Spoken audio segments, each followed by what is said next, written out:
So I'm back again, and this time in slightly different surroundings, as I'm sure you can see, and there's a reason for that. For the last 4 years I was a flight attendant for Emirates, and now I'm not. Last month I quit. Now, as I'm sure the title of the video suggests, you're going to want to know why, and I'm going to tell you why I decided to quit Emirates. Now let me start off just by saying this. There are a lot of videos on YouTube, maybe hundreds of videos with thousands or millions of views from ex-Emirates cabin crew who've quit Emirates, and a lot of them, say the vast majority of them, are just basically very negative videos saying how terrible it is at Emirates, how it's like slave labour, how they're living in like slave internment camps and they don't have any freedom and they can't do anything and it's really, really terrible. Well, I'm not going to do that because that's not the experience that I had, and to be honest I don't think it's true. I'm not going to mention any names, but I think there are a lot of people who left Emirates and they weren't there for very long. I was there for 4 years, so it's a relatively long time. They weren't there for very long, maybe a year, maybe 2 years maximum, and I think they didn't have a good experience and they feel very bitter about that, and they are really just trying to have a kind of release some of that anger and bitterness about what happened at Emirates, because it wasn't what they thought it was going to be. The experience wasn't what they wanted, it wasn't what they imagined it would be, it wasn't what they imagined it being, and they they feel a little bit angry about that and disappointed about that. But for me it was a completely different experience. Now don't get me wrong, in some of these videos what a lot of people are saying is very true, a lot of things that they're saying.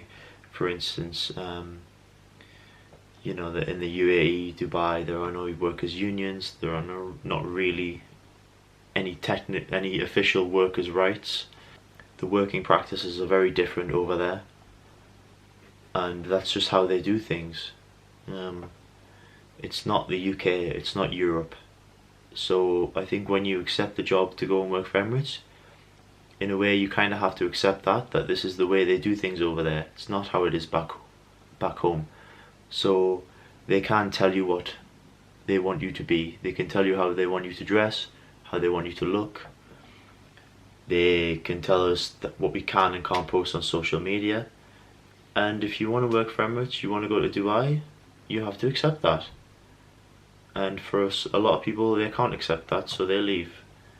But if this is what you want, if this is what you really want to do, then you will accept that and you will go and work for Emirates.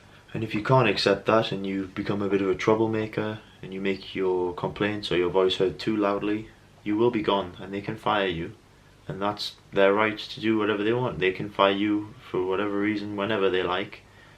And that's just how it is. And that's the way they do things there. And it's not, you know, we're all coming from different countries. We have to accept the way they do things there, whether we think it's right or wrong. You know, I have my own personal views on that. But it's not my country, it's not my place to say what is right or wrong. I just have to accept it if I want to move there and do the job. And if you can't accept that, then it's not the place for you and it's not the job for you. But on the other hand, if you do accept that, the rewards are massive and the benefits are fantastic. You know, you will get cheap tickets to fly wherever you want to fly to, very heavily discounted tickets. You get a lot of days off, a lot of time off. You're paid very well, extremely well actually, in terms of comparatively, in terms of airlines, for instance, in the UK. Emirates cabin crew are actually paid very well. You know, on your layovers you'll stay in top hotels, you get good cash allowances. In Dubai you will get your accommodation paid for, you'll get an allowance for your accommodation and your transport also included, and your bills and everything will be paid for. So really your expenses as well are quite very minimal, and obviously the salary itself is tax-free to begin with. So it really is a very good package if you can accept that. And that's why I stayed there for 4 years, which was quite a long time. So the question is, why did I leave? Well, you know, I went there in my early 20s. I was quite young, and now 4 years later, I'm still relatively young, but not as young as I was. And I never intended to be a flight attendant for the rest of my life. It was never going to be a long-term career for me. It was something to do for a few years, for the experience, for the enjoyment of it, and then after that move on, because there are a lot of other things that I want to do with my life. That's not the only thing. It was a great experience, and I would recommend it to anybody, and I would recommend anybody to join Emirates. I would recommend everybody who's interested to join Emirates, do it, because it's a great experience. In even these negative things that you hear on these other videos and in the press and the media, yeah, there are negatives, but in what job are there not any negatives? You know, that's the same for every job. There are pros and cons to every job, every career. There's always negatives. Nothing's perfect in this life. Nothing in this world is ever going to be perfect. So you just have to make some compromises for the greater good and for your greater happiness. So yeah, if you're interested in doing it, absolutely apply. And I believe the recruitment is now open again, so if you're interested, you should do it. But for me, yeah, there's other things I want to do with my life, and I want to have different experiences as I grow older and I start thinking about settling down and stuff. It's not really the kind of job I can do if I want to, you know, eventually get married or raise a family. It's very difficult to do that kind of job anyway. So yeah. And also, I felt like maybe I was too comfortable also. I'm the type of person who likes to do different things and challenge myself a bit. But being a flight attendant is an absolutely amazing experience. You know, it's exciting, it's thrilling, it's a whirlwind experience. You know, the days, the years, they fly by so quickly. You're flying here, you're flying there, lay over here, lay over there. You're living in a way, almost like a celebrity lifestyle, and you're having a great time. And yeah, it's an absolute roller coaster of a ride, but it's a hell of a lot of fun. And for me, now it's over. But when you get too comfortable somewhere, when you get too comfortable in the job, I feel like you stop moving. And for me, life is all about moving forward. And in terms of my YouTube channel, I won't stop uploading. I'm going to be changing my content style a little bit. I'm going to be trying some different style videos, doing a little bit different things.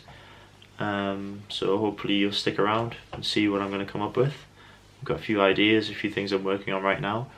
So hopefully I can put out some decent content, but obviously it won't be quite so travel related as it was before, although I may still do a few travel videos here and there.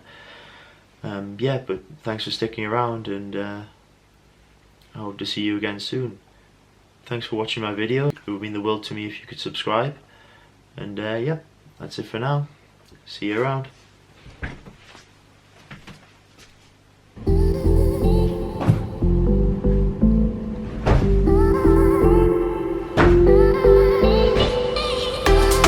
Hello everybody, hi guys, from New York City, Times Square.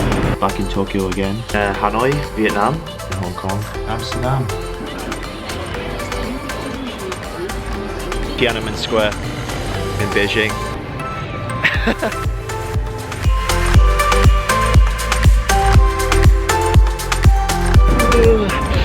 Freezing cold.